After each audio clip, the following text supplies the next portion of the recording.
Anti-aircraft batteries opened fire over Isfahan last night, not over a military port, not over a coastal radar installation or a fast attack boat berth or an Air Force base.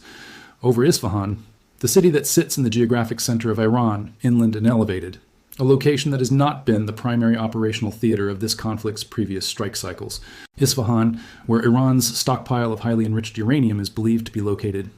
Isfahan, which sits in close proximity to the deeply buried facility that has become known as Pickaxe Mountain.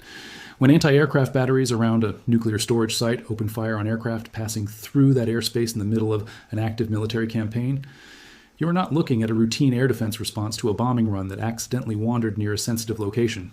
You are looking at the mission that the reconnaissance packages over those sites have been building toward. You do not send aircraft into the defended airspace above a nuclear materials storage facility by accident. You send them there to map the defenses, to identify the gaps, and to build the targeting picture for the strike that comes after the mapping is complete.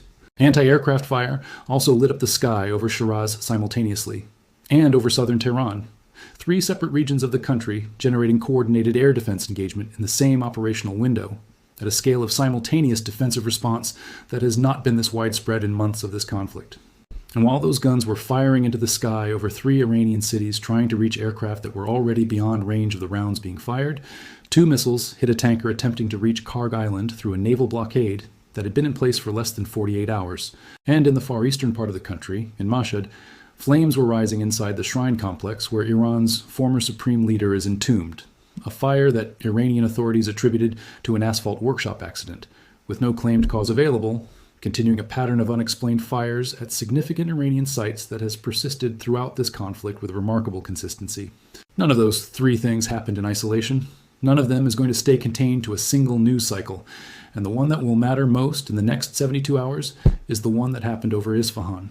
But let us back all the way up, because to understand why the anti-aircraft engagement over Isfahan is the most analytically significant development in the recent operational picture, and why it sits alongside a revelation about what Russia and China did during the last ceasefire that has received almost no analytical attention, you need to understand the arc of this conflict, what the ceasefire intervals have actually been used for, and why the current phase is more dangerous than any previous one despite the cumulative damage already inflicted on Iranian military capability. This war began when coordinated American and Israeli strikes launched after the total collapse of nuclear negotiations, with the stated American objective of dismantling Iran's nuclear program, and, in Trump's own public framing, creating space for the Iranian people to force change on their government from within. What followed has not been a short, decisive campaign. It has been a cycle. Strikes, ceasefire, strikes harder than before, ceasefire, strikes harder still. Every pause has ended with a resumption more intense than what preceded it. The pattern is not accidental.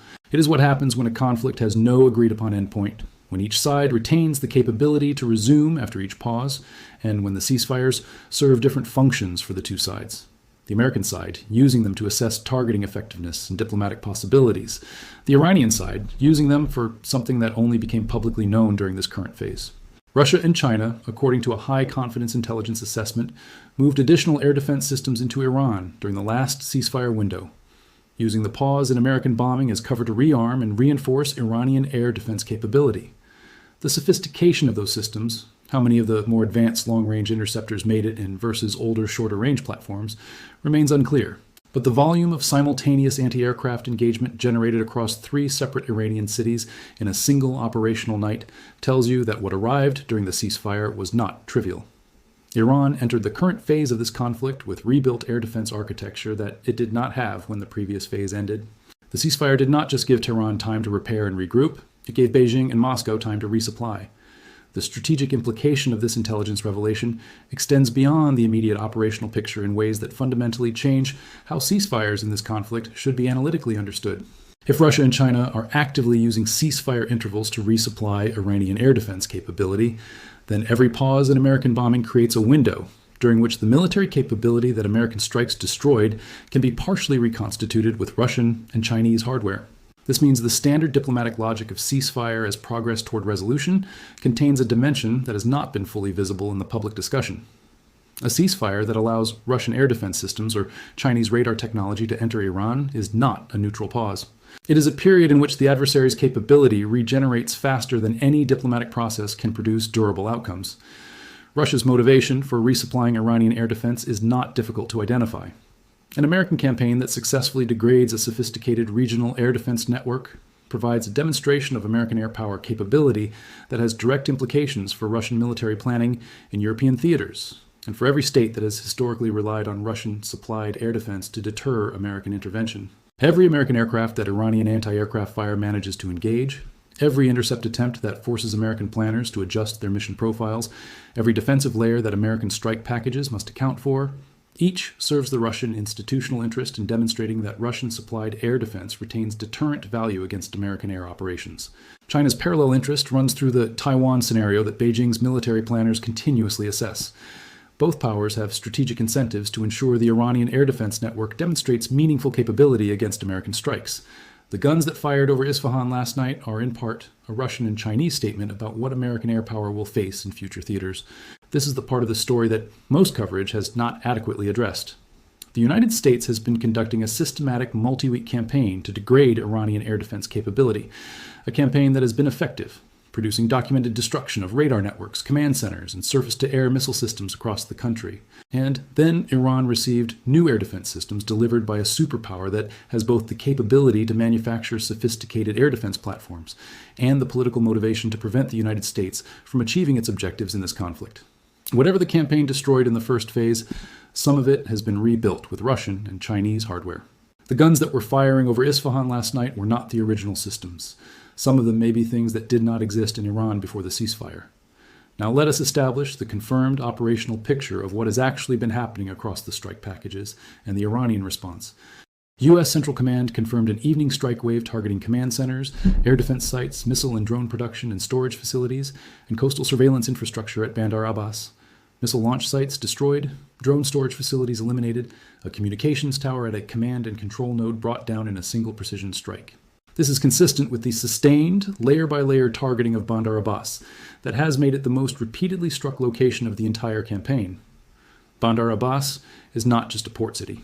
It is the operational hub of the IRGC's maritime capability in the Strait, the facility from which fast attack boat operations, drone launches, coastal missile strikes, and maritime surveillance were coordinated. 5, 6, or more consecutive nights of strikes targeting the same location tell you that the campaign is not just trying to hit Bandar Abbas once and check it off a list. It is trying to ensure that whatever capability reconstitutes between strike packages is identified and eliminated in the next one. Bushehr was struck for what amounts to the 5th or 6th consecutive day. That consecutive day detail deserves analytical attention beyond what the headline strike count provides. When a campaign hits the same location repeatedly over multiple days, it is not because the target planners are running out of locations to hit and circling back. It is because Bushehr is being deliberately degraded over time in a sequence designed to eliminate its capability layer by layer rather than in a single stroke. The reason for this approach to Bushehr specifically is the nuclear-linked nature of the infrastructure located there, a facility where the sensitivity of what you are destroying and the verification requirements around confirming what has been destroyed require a sustained incremental campaign rather than a single decisive strike. Kerman was struck. Qom Abad was hit. Semnan province, which has already absorbed repeated damage to its airport infrastructure in recent days, was hit again. The geographic spread of the strike campaign continues its established pattern of addressing military infrastructure across multiple Iranian provinces simultaneously rather than concentrating strike activity in a single theater. The effect of this geographic breadth is operational fragmentation. The IRGC cannot concentrate its remaining defensive resources at a single point because the strikes are not coming from a single direction. And the geographic spread means any local defensive reinforcement immediately becomes a local gap somewhere else. Now let us address the Belma tanker in the specific economic and strategic detail that the incident requires, because the willingness of whoever controlled that vessel to gamble it against a 48-hour-old live naval blockade tells you something important about the financial stakes that nobody in the coverage has adequately quantified. The MT Belma attempted to reach Kharg Island, Iran's primary oil loading terminal, the facility through which 95% of Iranian oil exports flow, through a U.S. naval blockade that had been in effect for less than 2 days. A U.S. naval vessel fired. The first missile hit the tanker's engine area. The second missile confirmed the outcome. The Belma is dead in the water, unable to complete its voyage, smoking in the photographs that emerged from the scene.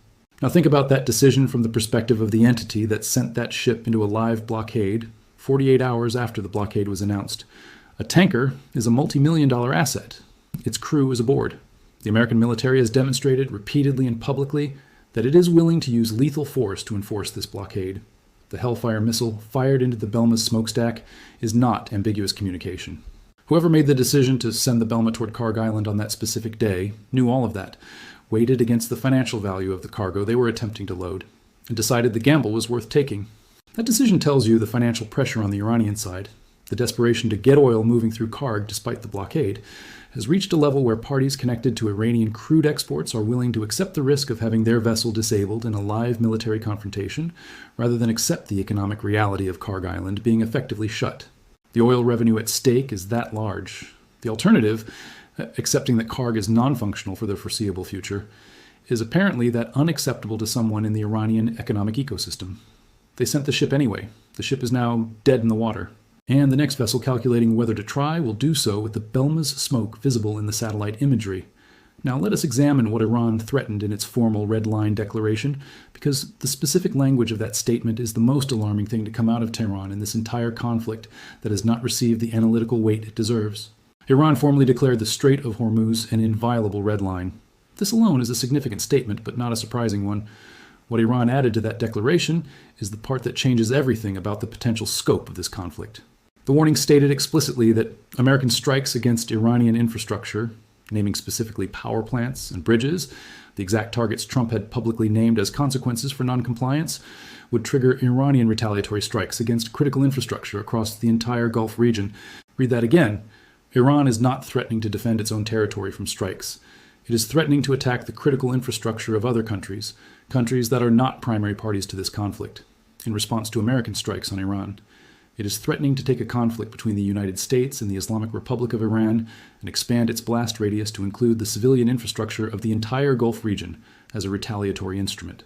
Desalination plants, power grids, oil facilities, port infrastructure, the critical systems that make modern civilian life possible for the populations of Kuwait, Bahrain, Qatar, the UAE, Saudi Arabia, all of them are now explicitly inside Iran's stated retaliatory target, set as a consequence of what the United States does to Iran's power plants and bridges. That is not a defensive posture. That is collective punishment of an entire region threatened in advance, and Iran is already partially executing on that threat. Bahrain came under direct fire. Kuwait's air defense systems were actively intercepting drone attacks throughout the night, with Kuwait's general staff confirming that explosions heard across the country were the result of successful interceptions. Ballistic missile launches originated from both Kerman and Loristan provinces, adding new geographic axes to the attack. The IRGC claimed that Khaybar-Shekin ballistic missiles struck a fighter jet maintenance ramp and command centers in Jordan, a claim that has not been independently verified through footage, and that should be treated with appropriate skepticism, given Tehran's documented history of announcing successful strikes that later proved to have caused minimal damage. But the claim itself is the communication act. Whether the missiles landed where Iran says or not, the announcement that it targeted a fourth country's military infrastructure serves the psychological and strategic function of projecting continued reach across the region, regardless of the literal accuracy of the battlefield damage claim. Now let us talk about what happened at the carrier, because this is the most technically significant piece of information in the current operational picture that the public conversation is substantially underweighting. Trump described in a public statement an Iranian missile salvo of 111 missiles directed at an American aircraft carrier, all of which were intercepted before reaching the vessel. Whether every detail of that specific number holds to later independent scrutiny, the underlying claim that a mass missile salvo aimed at a capital American naval asset was defeated by shipboard and escort air defense systems without a single successful penetration is itself an extraordinary statement about the performance differential between the two sides' military technology in this conflict. A carrier strike group's layered air defense architecture is specifically designed for exactly this scenario. Mass saturation attacks intended to overwhelm point defense by volume rather than by precision. The combination of long-range standard missile interceptors, the close-in weapon systems providing final defensive engagement, and the electronic warfare architecture degrading incoming missiles' guidance systems has, if the claim is accurate, produced one of the more remarkable defensive performances of the entire modern era of naval warfare. The strategic implication of that interception performance, if accurate, is as important as the tactical one. When your defensive systems are performing at that level against mass missile attack, the political and operational calculus around continuing and expanding offensive operations changes considerably. An American military posture in which the most vulnerable asset in the theater The aircraft carrier has demonstrated that it can absorb a 111 missile saturation attack without a successful penetration, is a posture that has significantly less defensive constraint on its offensive actions than one in which the carrier's survivability is genuinely in doubt. The carrier can stay, the air operations can continue, the blockade enforcement can proceed. All of it flows from the defensive capability of the asset that everything else depends on. Now let us examine the oil market dimension, because the economic signals embedded in current crude prices tell their own version of the story that the strike footage communicates in a different medium. Oil was trading at $79 a barrel at the time of Trump's most recent public comments, up from approximately $68 just days earlier. That $11 swing in a narrow window is not a small market movement. It reflects real anxiety about supply disruption flowing through the pricing mechanisms of a global commodity market that has learned, across multiple cycles in this conflict, that the disruptions it is pricing in are not theoretical risks. Iranian ships being intercepted and disabled. Basra, Iraq's primary oil export complex, the third largest in OPEC, shutting down all crude loading after a drone strike attributed to Iranian-backed non-state actors hit a tanker there. Iraqi oil exports now joining Iranian oil exports on the list of disrupted supply sources, removing a meaningful daily volume from the global market at the precise moment when Hormuz traffic is already constrained by an active naval blockade. Every barrel per day of export capacity that gets taken offline by this conflict adds upward pressure to prices that does not reverse itself the moment a ceasefire is announced. Markets remember how quickly the previous ceasefires collapsed. The memory of those reversals is built into the risk premium that traders are currently pricing. The $11 crude swing also has consequences that extend far beyond the trading floors and the energy companies' balance sheets. Diesel and jet fuel prices follow crude with a lag of days, not weeks. Shipping costs follow fuel prices. And in a global economy where nearly everything physical is transported by truck, rail, or cargo vessel at some point in its journey from production to consumer, a sustained $11 crude premium works its way through the cost structure of virtually everything. This is the economic dimension of the conflict that does not show up in strike footage or casualty reports, but that is being felt in fuel prices and freight rates, in the incremental cost increases that manufacturing and logistics companies are calculating into their forward projections right now. Now let us go inside the IRGC's operational architecture as it continues to function despite everything that has been struck. Because understanding how the IRGC is still generating coordinated multi-front responses after months of systematic targeting requires understanding how that capability was deliberately built. The simultaneous anti-aircraft engagement over 3 cities, the ballistic missile launches from 2 separate provinces, the claimed strike in Jordan, the fire attacks on Bahrain, the drone attacks on Kuwait, all occurring in the same operational window, requires the kind of coordination that does not emerge from scattered local initiative. It requires centralized direction. The IRGC built its military architecture specifically with this scenario in mind. American strikes destroying specific nodes, while the broader network continues to function through redundancy distributed across multiple geographic locations and multiple proxy relationships. Losing a command and control facility at Bandar Abbas is a genuine operational setback. It does not silence the network because the network was not built around any single node. It was built around the principle that no single American strike, or series of strikes, could eliminate all the nodes simultaneously. The redundancy is the strategy.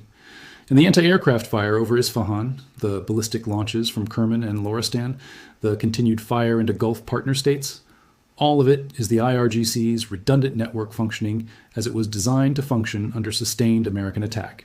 Now, let us address the 3 simultaneous pressure tracks as they stand in this specific operational moment, because the picture has changed in each dimension, and the changes interact in ways that produce a combined effect more significant than any individual development. The military track has entered a phase where the geographic scope and institutional scope of targets are both expanding simultaneously. Isfahan anti-aircraft engagement means American aircraft are operating in airspace adjacent to nuclear storage sites.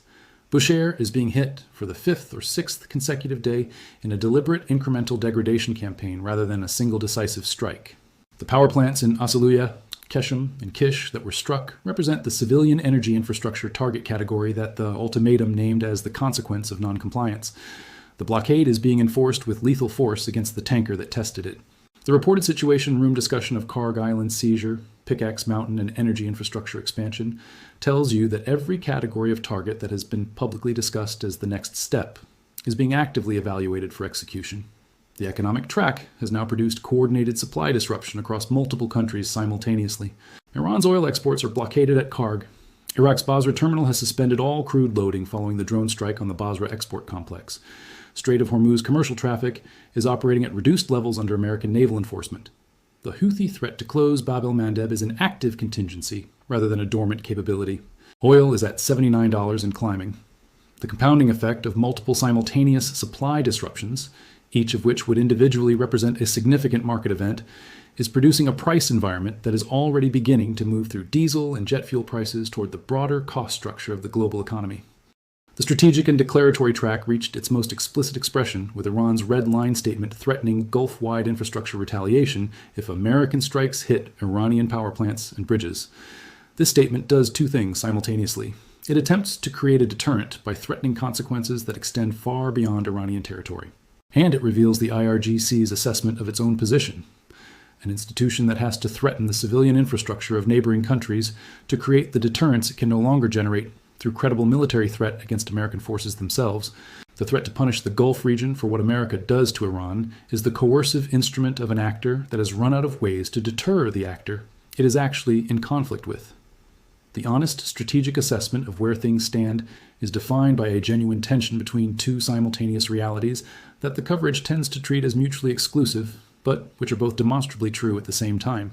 The American campaign is achieving its stated objectives: degrading Iranian military capability, enforcing the blockade with lethal force, expanding the geographic scope of strikes to include power plants and nuclear-adjacent infrastructure, maintaining an operational tempo that is accelerating rather than decelerating. And simultaneously, Iran's redundant military network is still generating coordinated multi-front responses. Its air defense capability has been partially rebuilt with Russian and Chinese systems delivered during the ceasefire, and anti-aircraft batteries are engaging American aircraft over Isfahan in the airspace directly above the nuclear storage sites that are the most consequential targets in the entire conflict. Both of these things are true. The campaign is working, and the adversary is not finished.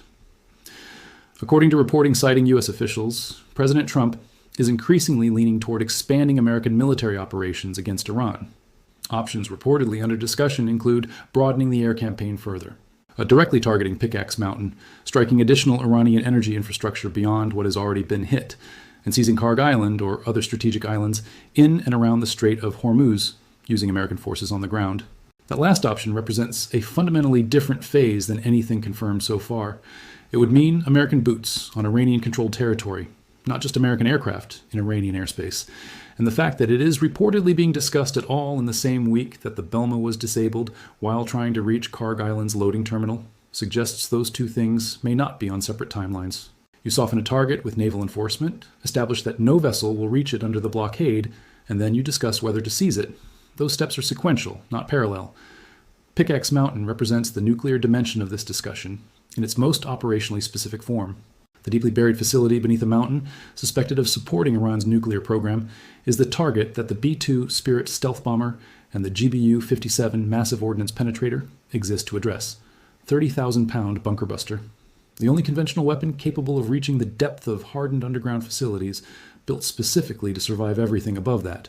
The B-2 can reach Pickaxe Mountain from bases in the continental United States without forward positioning. Trump has named the target publicly. The mission profile exists, and the anti-aircraft activity over Isfahan last night, directly adjacent to the nuclear infrastructure in that region, is consistent with the reconnaissance missions that precede the strike that makes "we'll never have a nuke" operationally true, rather than declaratorily aspirational. The shrine fire in Mashhad sits in this picture as a detail that resists clean categorization and requires analytical honesty rather than confident attribution.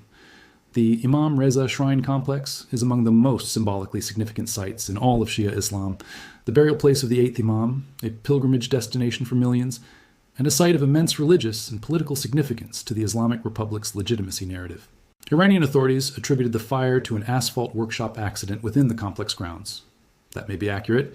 It may also be the default explanation that any Iranian government official would reach for when something unexplained happens at a nationally significant site during an active war, because the alternative explanations, sabotage by internal resistance elements, covert action by an external actor, or simple confirmation that the regime cannot protect its own most sacred sites from the forces bearing down on it from multiple directions, are all narratively more damaging than an industrial accident.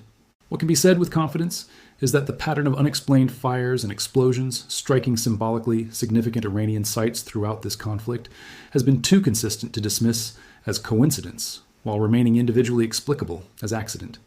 The Shrine fire arrived in the same overnight window as anti-aircraft engagement over 3 cities, a tanker disabled at sea, missile attacks on Bahrain, and drone interceptions across Kuwait. It is one more thing that happened in an operational window where too many things happen simultaneously for any of them to be coincidental context for any other. The structural risk that should occupy the center of serious analysis sits at the convergence of 3 potential developments that could occur in the same narrow operational window, and that individually would each be significant stories, but together would represent a genuinely new phase of this conflict with consequences that extend far beyond the 2 primary combatants. The first is an American decision to seize Kharg Island using forces on the ground, an option reportedly under active discussion in Washington, alongside the Pickaxe Mountain strike option and the broader energy infrastructure expansion targets. The second is a Houthi closure of the Bab el-Mandeb Strait, using the Iranian drone technology reportedly transferred to the Houthi network, with al-Shabaab elements on the Somali coast potentially providing complementary coverage from the opposite shore, mirroring exactly what Iran has done at Hormuz, controlling a choke point from multiple angles. The third is the Isfahan anti-aircraft engagement escalating into something more than mapping and reconnaissance, the actual strike on the nuclear infrastructure that the reconnaissance missions over that airspace are preparing. Any one of those 3 developments in isolation would be a conflict-defining event. All 3 arriving within the same operational window would not just be a new phase. It would be the moment this conflict stops being a regional military confrontation and becomes something that directly and immediately threatens the functioning of global energy markets and the stability of the international order in ways that no amount of Patriot missile intercepts or strike package precision can contain. The anti-aircraft guns over Isfahan fired upward last night and did not find their targets. The aircraft they were shooting at were already gone, but they were not gone because they failed. They were gone because the mission over that airspace, the mapping, the identification of surviving defenses, the construction of the targeting picture for what comes after the reconnaissance is complete, was finished before the guns had a chance to engage it. The Isfahan mission completed what it came to do. Whatever was identified above those gun positions is now inside a targeting database that did not previously exist with the same fidelity. And the next time American aircraft appear in that airspace, they may not be mapping anymore.